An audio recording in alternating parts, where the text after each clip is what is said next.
Hi అండి. ఇప్పుడైతే Narayana school దగ్గరికైతే వచ్చాను మా పాపని తీసుకొని. ఇక్కడ బుక్స్ అలాగే యూనిఫామ్‌లు ఇస్తా అంటే తీసుకోవడానికి వచ్చాము. అలాగే పాపకు కూడా స్కూల్ చూపించినట్టుంటుందని పాపను కూడా తీసుకొచ్చాము. ఇదంతా గూడూరు నారాయణ స్కూలు. ఇక్కడే జాయిన్ చేపిస్తున్నాను పాపనైతే. ఇప్పటికి 3 స్కూల్‌లు మానేపిచ్చేసాను. అండ్ ఇదైతే 4గో స్కూలు. ఇదైనా ఫిక్స్ అయిపోవాలి అని అనుకుంటున్నాను. చూడాలి ఎలా ఉంటుందో. సో ఇప్పుడొచ్చేసి అరుణ్ మా ఆయన ఉన్నాడు బుక్స్ తీసుకుంటూ. చాలా బుక్స్ అయితే ఇచ్చారు. ఇంకైతే అన్ని బుక్కులు చదివేయాలి నువ్వు. అదే మాట్లాడు నువ్వు. ఆ రోజు కూడా కనిపించలేదు కదా. రే రే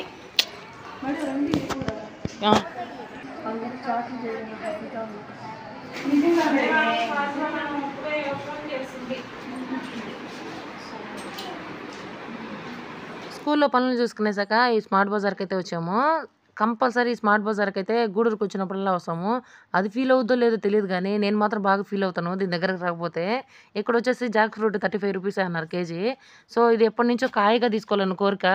ఇంకా ఇది చూసుకుంటా ఉన్నాము ఏది తీసుకుందామని. మారస్తానే ఉన్నాడు మా ఆయన.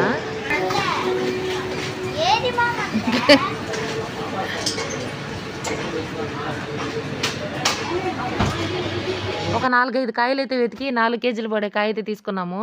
ఈ చిన్న కాయలు చూసారా, నేను వీడియోల్లో చూస్తూ ఉంటాను ఈ కాయనైతే.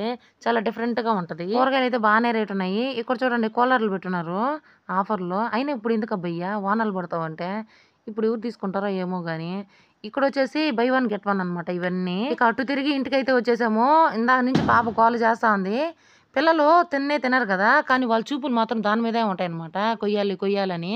ఇంక వాళ్ళ డాడీని సొరపెట్టింది. కోసేదాకా వదలపెట్టలేదు. మొత్తానికైతే కోసేసాడు. ఇంకొక రోజు ఇక నా ఇంటి బాగా మగుండేది. చాక్ అసలు సరిగానే తగ్గట్లేదు. చాక్ కానీ బాధ అయితే అంత ఇబ్బంది లేకుండా ఉంటుంది. ఇలాంటి వాటికి ఎప్పుడు చాక్ బాగా దిగాలి. కత్తికి అసలు పొదిలేదు, అందుకని మధ్యలో కాడే తగ్గట్లేదంట.